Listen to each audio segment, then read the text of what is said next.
ভাঙন চলছে নদীর তীরে, পাশেই বিদ্যালয়। নদী ও বিদ্যালয়ের দূরত্ব ১০০ ফুটেরও কম হওয়ায় সৃষ্টি হয়েছে ভাঙন আতঙ্ক। বরগুনার বেতাগী উপজেলার বিষখালী নদীর ভাঙনের কবলে কালিকাবাড়ি গ্রাম।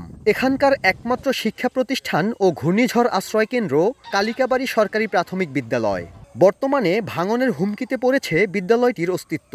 এতে আতঙ্কিত শিক্ষক, শিক্ষার্থী ও এলাকাবাসী। তারা বলছেন, শিগগিরই কার্যকর ব্যবস্থা না নিলে আগামী বছরের মধ্যে নদীগর্ভে বিলীন হবে ভবনটি। এতে একদিকে বন্ধ হয়ে যাবে কোমলমতিদের পড়াশোনা, অন্যদিকে সাইক্লোন শেল্টার থাকবে না এই এলাকায়। নদী ভেঙে আমাদের স্কুলের সামনে চলে আসে, তাই আমাদের স্কুলে আসতে ভয় লাগে। আমাদের এই গ্রামে একটা স্কুল ভেঙে গেলে আমাদের পড়াশোনা আর হবে না।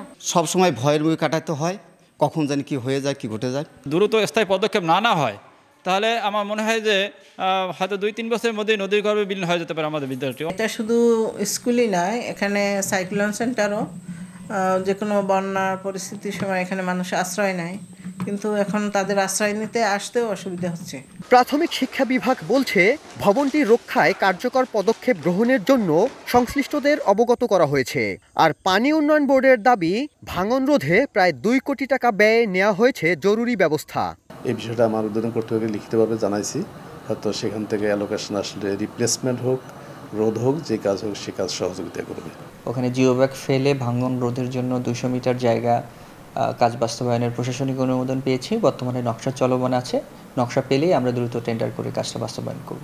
২০১০ সালে কালীবাড়ি সরকারি প্রাথমিক বিদ্যালয় ভবনটি নির্মাণ করে এলজিইডি। সাইফুল মিরাজ, সময় সংবাদ, বরগুনা।